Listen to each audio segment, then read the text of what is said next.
When there are funerals, people gather places.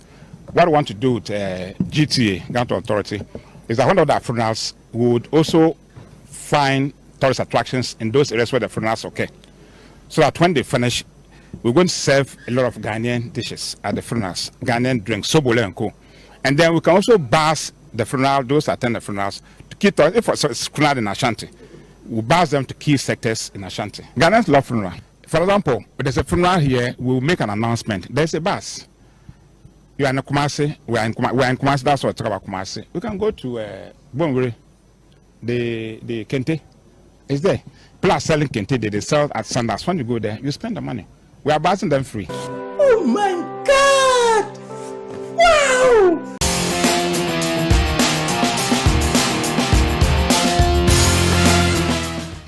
All right, YouTube, DLS back again, another episode right at you. We just saw a video, very interesting. Probably most of you guys do not understand what the video relates to. It's a Ghanaian minister informing the Ghanaian populace about using funerals to generate revenue, right? To pretty much massage the Ghanaian economy, since the Ghanaian economy is not doing so well for obvious reasons. So this is really interesting because growing up, we know there was like tons of places in Ghana, right? That tourism can be and still are promoted and harnessed and put out there into the public for people to be interested to go see what all the fuss is about. But this is like a new development, and we cannot wait to talk about it because of all the things you can promote for tourism, right? Funeral will be the last thing on your mind. I mean, nobody would think about that. So it's really, really, really fascinating to see that they actually, I don't know who they sat down with and came up with this idea. So your take? Well, I think when I first heard the minister's statement, I was also quite shocked. But then thinking about it, later I started to realize maybe the direction he was coming from. But I think, like you said, it should be one of the last things because there are way more important tourist attractions in the country. But if I want to give him a benefit of the doubt and understand him from the direction he's coming from, I think there might have been better ways to present it. For example, if you look at this these pole dances, the pole bearers, pole bearers that became very popular. There are some people who don't even know that these guys and this sound originated in Ghana. You could even say that, well, with what the guys did, it was able to take the country far. And so we could look at even just those pole bearers as a tourist attraction, something like that. But there were other things that he said, which we will delve into. But I think that my first initial comments will be that I think he could have presented it in a better way or to rather focus on more important tourist attractions than the funeral, because I think the funeral should come much more. I think we just saw a video of a guy saying it's all about presentation, right? Because he said Ghanaians love funerals, and that in itself was a little weird. It's eerie. I mean, who loves funerals? It's an interesting way to put. And someone was saying, who should die for you to use them? So my thing is any family going to be in agreement, right? Would they be like, yeah, sure, cool, why not? Set up your tour bus. I don't know if you're going to sell tickets or no tickets. Pass out your soul bolos. Let's get this on. But even that, everything is a win-win. If I'm going to allow you to use, my funeral to generate money for the economy, then I have to get something. Yeah, you have to get your so it's a whole convoluted, complicated thing. Yeah. It's not just saying it. There's a lot of things that will come to play. Yeah, because if you're going to use my funeral, right, or my relative's funeral, I mean, not me per se, then I should get a cut of the proceeds, exactly, right? So how does that work out? Well, I don't think they thought that through, and maybe they had some plans, or I don't know if he was just saying it off the top of his head, but it just seems like it wasn't properly thought through, because from the statement he made, it just seemed like he was putting it out there, and people didn't take it lightly. And that's another problem I have with some of our politicians. Yeah, they don't think things through before. It's just like a precedent. Whatever statement you make is the gospel truth. Yeah, people take it, people quote you on that. So you have to think it through really thoroughly before you come out and make any statement. You don't just make statements because you want to excite people about, say, giving people false hope. You have to explain things properly. And I think he didn't do that. So that's why it generated so much conversation around the topic. For me, one thing I really find a bit, I would say a bit old-fashioned, because these guys are all old, is that they do not involve the youth in some of this decision making. Exactly, yeah. Because these are stuff that you can actually kind of sit down with the youth and kind of like, swing around ideas and see what's the best way forward, right? Because a lot of the youth travel a lot. I mean, you have people, there's these vloggers, these artists, both musicians and actors, actresses, they all travel abroad. So you can bring all these guys into the conversation. They will kind of like, spin ideas off of it, and then you see the best way forward. But I have like a list of tourist sites in Ghana, just to give you an idea of like, how many touristic places there are in Ghana, right? Like Kakum National Park, we all know that. Boti Falls, Okonfanoche Swordside, Lake Volta, Ibri Botanical Gardens, Mole National Park, Labadi Beach, Woolly Waterfalls, Kintampo Falls, Lake Bosom Train, blah, blah, blah. So many places. The question is, have they really invested and maintained these places? Nope, I don't think so. For these places to get promoted, so they get the necessary attention they need to generate revenue with regards to tourism. I don't think so. I mean, let's start. We have domestic tourism and we have international tourism. Let's just look at domestic tourism for now, or first. In Ghana, there's very little domestic tourism. Hotels are expensive. Modes of transport to these tourist sites, roads or access, just general access to these tourist sites is terrible. And when you get to the tourist sites themselves, there's nothing really exciting besides the attraction itself. There are no side attractions. Reception area is bad. Washrooms are terrible. Roads are awful. Washrooms are like it's a no-go. Staff are not properly uniformed. They are not courteous enough. Customer service is poor. So it's pretty much the entire package, right? The entire tourism There's package. nothing to look forward to when you get to the sites.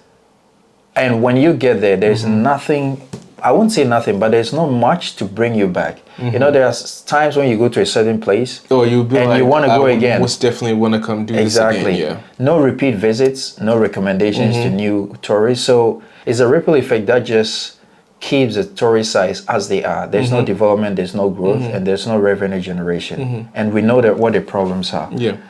Because, I mean, we were watching a short clip of Kojo Sheldon. I mean, he's a vlogger, everybody knows him, pretty popular. And he was saying the exact same thing. He says he thinks there's an element of truth and possibly like it's a good idea, right? Possibly.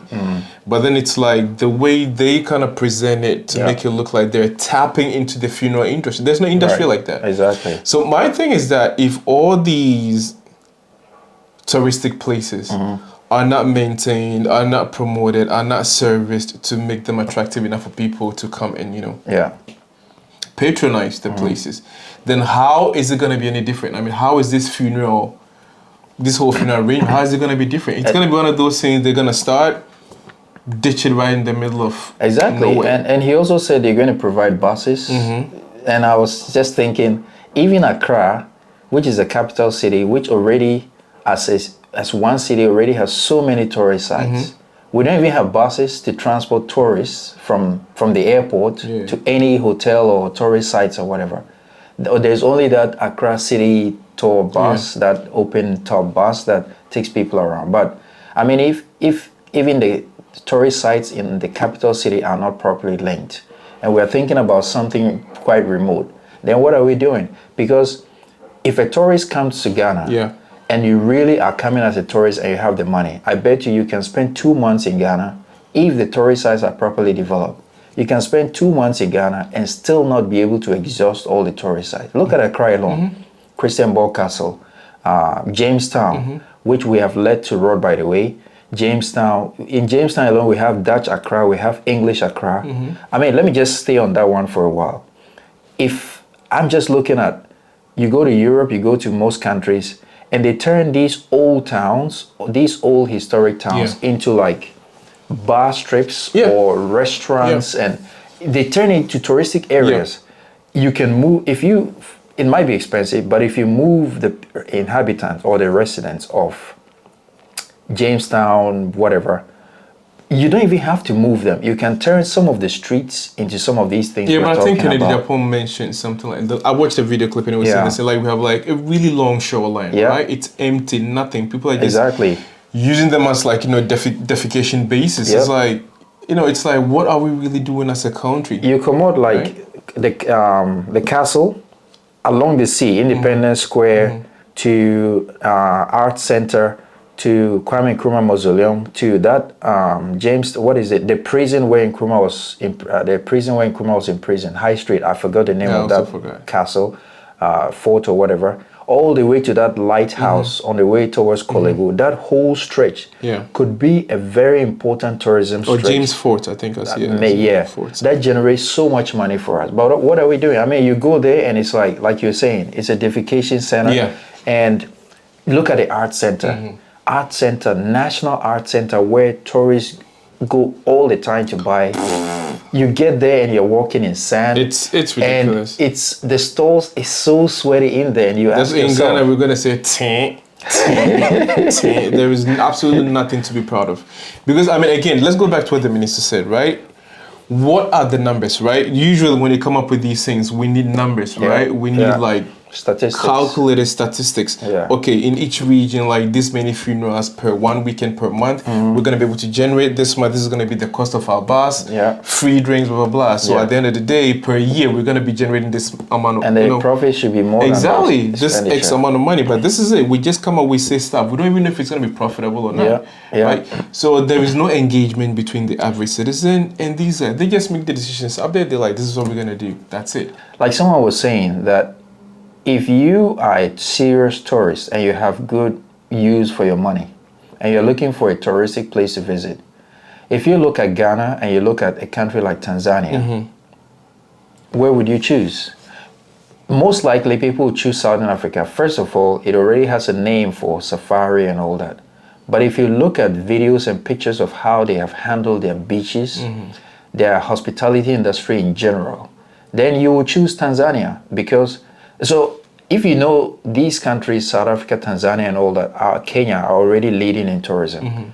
What do you do to get a fair share of the cake? You have to improve your tourist sites. Yeah, but I like the time before Nana came to power, he was touting this whole value for money mantra. But it's a shame that we don't really kind of like revisit those mantras and put them into action, because we went to Inner Mongolia well last week a week ago. That's like what almost a 2,000 kilometer journey, right? And we can tell you from here all the way to that spot. We went to the very tip of the desert. I even forgot the name of the desert. Something. Yeah, and it was all first class tarred roads. I mean, it's crazy. And I always say this, I feel like if the country knows what value that thing is gonna bring to the economy, they invest in it. Right. And I saw a BMW clip on TikTok, and it was saying the same. There was, I think, 240 million euros invested into the new BMW 1300 GS, right? And you see, you invest into stuff, right?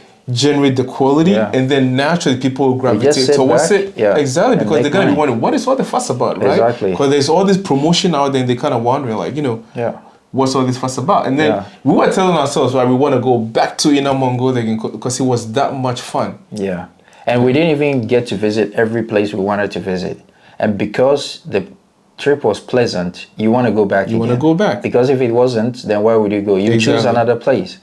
So it looks like we have very, very, like you just listed, very, very good tourism. I've been to most of the sites, and these are natural. Some are natural, some are artificial. The sites themselves are something to die for. Yeah. But when you look at all the other, what is it called, ancillary services and how to get there, accessing these places and actually enjoying these places, that is we're going to be putting lacking. some slides in between this video so you guys can see what we're talking about. We took a few pictures during the trip. So my next thing is, as you mentioned, there is local tourism and there's international tourism. So I feel like this is geared towards local tourism, what he said. But then again, I feel like the economy is that messed up to the point that, I mean, how many people are going to come to a funeral? Usually people come into funerals, they're going to come, eat, dance, celebrate the life of the person, and Yeah. then most of them just go back. They don't really come with cash saying, "Oh, I want to go on a tour." Yeah. I mean, if I want to go on a tour, why not just do it from home? Why would I Yeah. need to go to a On funeral? a holiday or something. Exactly. Right. Why would I Right. need to go to a funeral before I go tour Right. wherever I want to And tour? I think another thing that disturbs local or what we call domestic tourism in Ghana is, like we mentioned, some of them roads, access, Yeah. and all that. But even accommodation is not decent and it's too expensive. I mean, if you take somebody in Ghana who earns 2,000 Ghana cedis a month and wants to take his whole family to, say, Senchi, Royal Senchi, let's leave that one. These are luxury resorts. But if you want a budget hotel in China here or any country, you would have a brand of hotel that is known as a budget hotel. So many of them. So if you have something like 100 Ghana cedis, 50 Ghana cedis, you can get a hotel which has quality not too far off from expensive ones. Yeah. It has all the basic. It might not have marble and all that, but it has running water, washrooms, electricity, internet connection, a TV in the room, basic things that someone needs to survive out of their own home. And it won't be that expensive here. But back home, it's a rotten hotel Yeah. or guest house or whatever, or You're it's probably gonna be super expensive. you're going to be paying something that is not really commensurate with what Exactly. you're getting back. Or super expensive. So people Yep. think about all these stresses and they're Yeah. like, forget it. I don't want to go. As a sovereign nation, though, the question is this the best we have to offer? No, we definitely have more. I mean, if we're talking about Ghana, then we have a lot to offer. I mean, just think of slave trade. Yeah. They say about, I don't know what percentage of slave castles are found in Ghana. Yeah. Along the west coast Oh of yeah, Africa. we know the mainstream popular Exactly. ones, right? You have Cape Coast Castle, Elmina Castle, Christian I think Borg. yeah. There were many forts as well, or there are many forts. Princestown, all these have histories. There are so many forts and castles. The main ones we're depending on are Cape Coast Castle and Elmina Castle, which is understandably right because these were major castles. But even with those ones, it's just the site. There's nothing else. Yeah, so see, that's the crazy part. It almost looks like even average layman, average Joe like you Yeah. and I, we can come up with like multiple ideas of where to tap into tourism in Ghana, but it looks like the lists have no idea what to do with, the position they've been given. I mean, you take Cape Coast Elmina Castle. You can even have a hotel close by, Yeah. built in the exact replica of the castle. Maybe you have the governor's room. You have this, which might charge more. Of course. But it's a new hotel built just to mimic the castle, close by, so people can have a full experience of what things would have been at the time. I think it's more fulfilling than just walking in. You drive 4 hours to Cape Coast, and then you leave and come back. So the local economy of Cape Coast doesn't even enjoy from the castles because people just go in and out. But if you have replica hotels close by in Cape Coast and Elmina, and people live there and experience, of course they're gonna spend it. It's all about the spending that improves the local Yeah, but it economy. has to be worth, people's money. Because Exactly. money is hard to come by, right? Yeah. Nobody's willing to throw money around and just not get their worth. So I was, like I said, back to Kennedy Japan, he said the same thing about our leaders being very, very myopic in their visions and their foresight. It's almost unbearable. We're not thinking about talking it. politics here, right? Kennedy Japan is vying to become president, so he will say many things. But No, but we have to be honest. We're talking about basic truth Exactly. and being honest with who we are as a people. We know what we have on the ground, right? We have all these falls, we have all these castles, we have all these Molepa, Kakum. But the thing is, those places are not being maintained. exactly, yeah, Right, so that's the problem, right? We do not maintain what we have, and then we go out seeking for something else. yeah, exactly. I mean, we're not campaigning for anyone. We're not doing politics Nah. here. If any politician has come to say something that makes sense, we will talk about it. But I just want to, and it's mostly it's Kennedy Japan who is talking, so I can pick one or two things. Yeah, so if somebody makes sense, it's Exactly. it's clear. They're just making sense. I mean, look at what he said about the Center of the World Hotel. I've seen that Meridian Rock Longitude, latitude, zero, right? I've That seen is- that Meridian Rock. It's just a rock they've dropped into the sea. And it's true, longitude and latitude zero meet a few nautical miles off Tema. Why can't we? He's talking about building a hotel in the sea. It doesn't even have to be in the sea. It has to be just close to it, so boats or ships can take you around, like he's saying. But that's a brilliant idea, because when you do that and you market it, people want to experience it. They will come, live in the hotel, and you can even, these they have these magnetic whatever.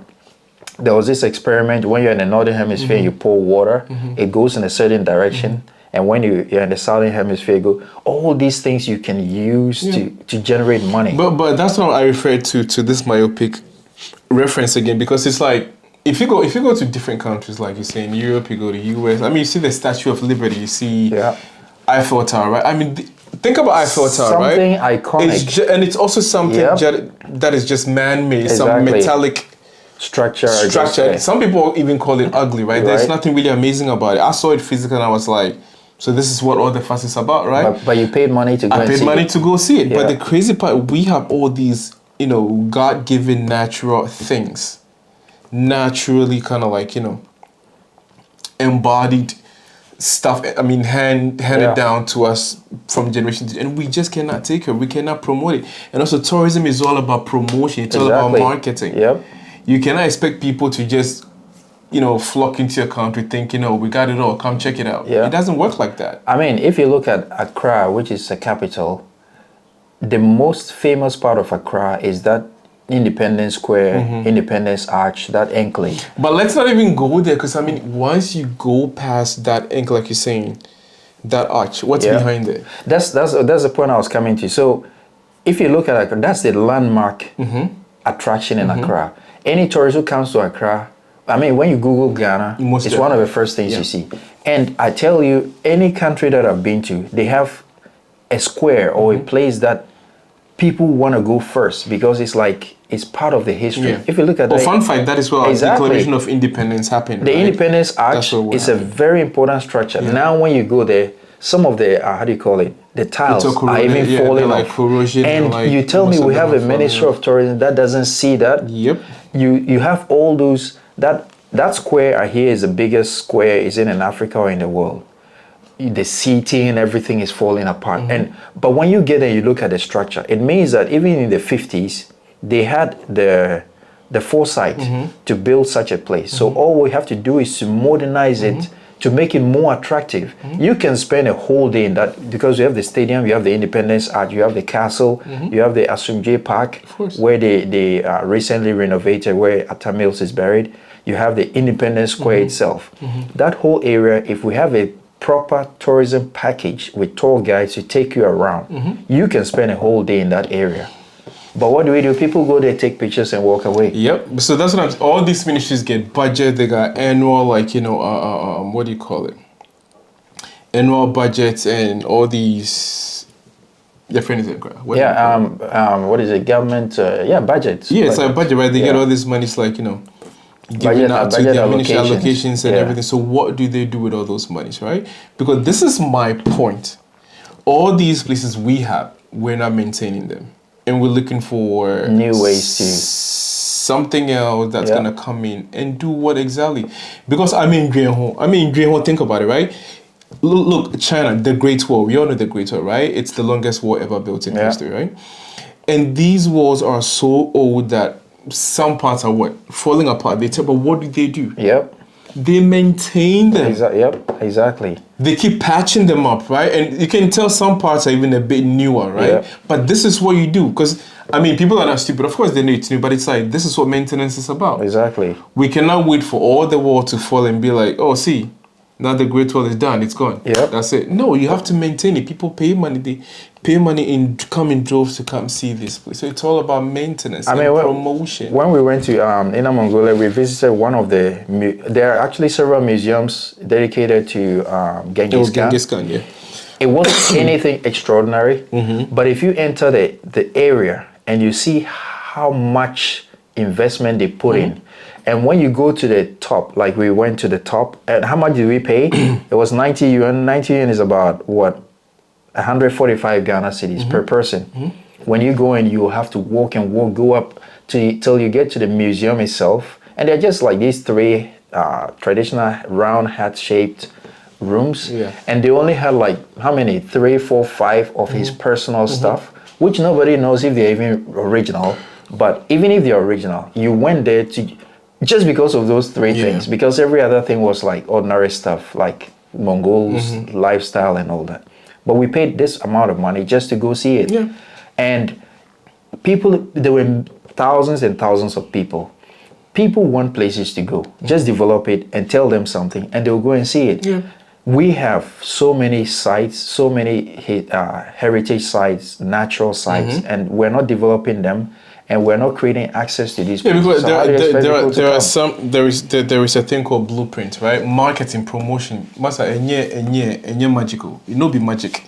There are blueprints to these things that when you kind of observe them, study them, you can also make it work. Yeah. But I feel like we do not do that. We don't take our time. We don't learn. We don't try to upgrade and update ourselves.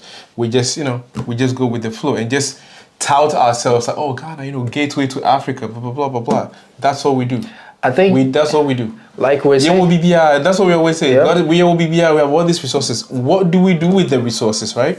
Yeah. What do we do? That is the main important question. and like you were saying earlier, we don't need new tourist sites. We don't already need- have we don't need it. We so don't need many any of tourist these sites. Look, Nonsense. you they go tell you. to Paga Crocodile Pond. It's maybe one of the, I think there's another one somewhere in Asia, but one of the 2 or 3 places in the world where you can sit on a live crocodile.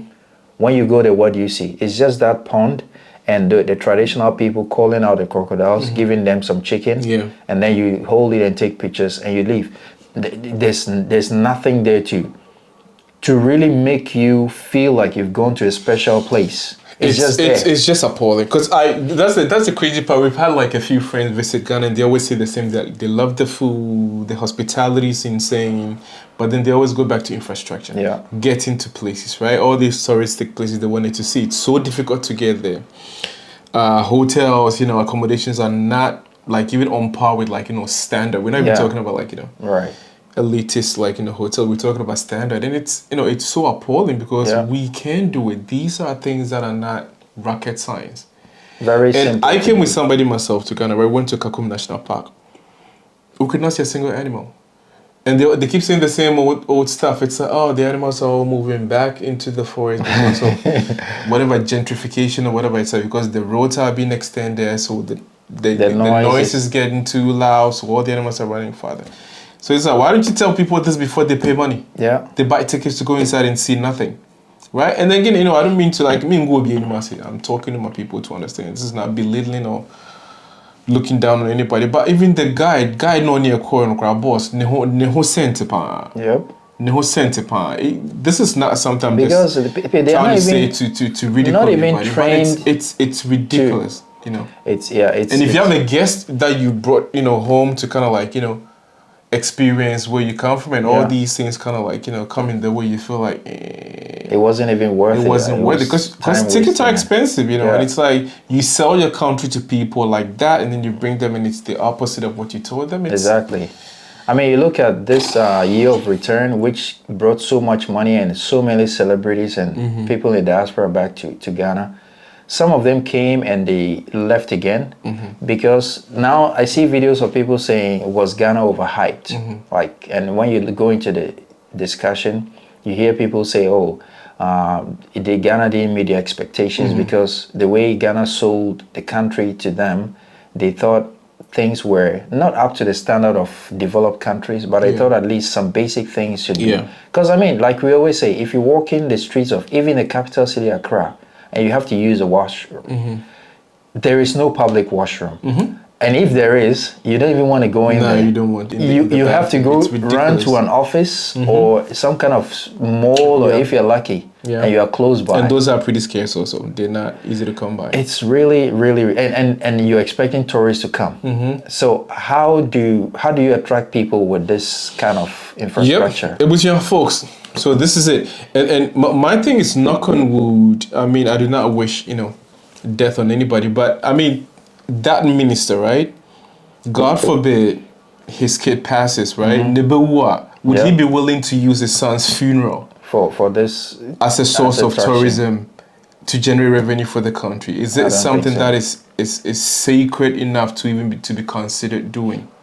So I think in general, what we are saying is we have way more serious tourist attractions. Yeah, no, because that we there are a lot of things that you develop. can actually look at, maintain, invest money in, Yeah. promote, market, and it's actually going to generate some money, right? I mean, As opposed to a year funeral. Why new? now Exactly. exactly. Right? It sounds really, really. I've been like fortunate to morbid. visit many tourist sites in all over the country, and I can speak with confidence that there are so many places that are worth visiting. But if you think of, you don't even think of visiting them anymore because of the experience that I've had. I Yeah. can't really recommend, because assuming you take a friend or someone meets you on the streets, a foreigner or whatever, and says, oh, what are the tourist sites to visit? You start to think, because you can recommend easily, Yeah. but how does a person get there? It's another problem. Going to sit in all those small trotros, because you can't even tell the person, oh, you take this train or this bus Yeah. or this. There's no provision made for that. So a solo tourist can't even go. They have to go with some local, sit on a motorbike somewhere, cross some river. Yep. It's ridiculous. So, And the interesting thing is, sometimes we talk about, I mean, we reference, first world countries like America, like Europe. I mean, go to just Southeast Asia, Thailand, Philippines, Vietnam. Cambodia, Yeah, Thailand, Cambodia, China. all these places, like tourism, it's crazy. It's like it's really booming, all because they've really maintained, invested, and marketed all these places, right? Right. Go to Philippines. I mean, you'd be so amazed. In Swan boss, in Swan I say. And no, Yawa, it's not like I'm Oh, yeah, exaggerating. yeah, Like magic. in Swan beach and in Swan, you go see the under. Oh, and that's the crazy part. It's like all these people in these ministerial roles, they travel a lot. They see all. And the funny thing is, you don't even need. Sometimes you don't need government money to do these things. Yeah, you need like Sell the private idea to the investors, private yeah. investors. They'll even do it better. But nobody is selling. And if the government doesn't come in, private people usually don't have confidence, because you need government to push the agenda. You have all the power and all Yeah, the and also resources. another thing is like, Cecilia, like within the internet world, as we say, right? We live in this IT world that everything can be learned, everything. Like you can get your hands on pretty much anything. So if we do not know how to do it, Yeah. why don't we just go learn how to do it Masa, even and import that knowledge into the country and just yeah. implement those? As someone who did tourism, we even have what we call virtual tourism. You can even get proper IT companies to map and to design or to capture all our tourist sites and put it in some sort of online or digital form. Yeah. People who cannot travel. I mean, tourism is better if you experience it. But there are people who prefer to like sit in their corner and experience it on their computer or phone.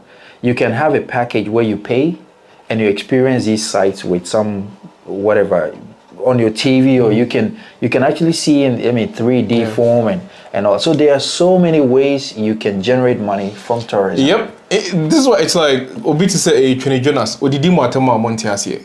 Oh, you don't really get these because it's like once you travel out, you get the exposure and you get to understand, whoa, wait, hold on.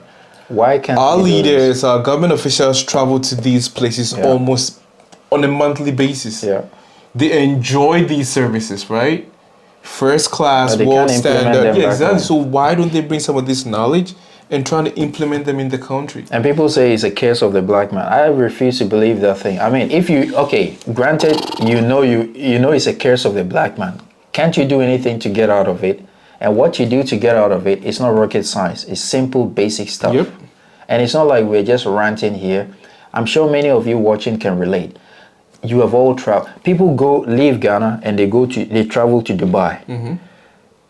And I believe that there are people back home who are even doing better than people who live in some of these countries, Germany, whatever. Because if you look at some of the houses people live in, they're better than the houses people live in some of these countries they travel to. Why are they traveling? Sometimes I believe the reason people are traveling is they just want to go and experience some cleanliness, neatness, orderliness, properly running systems.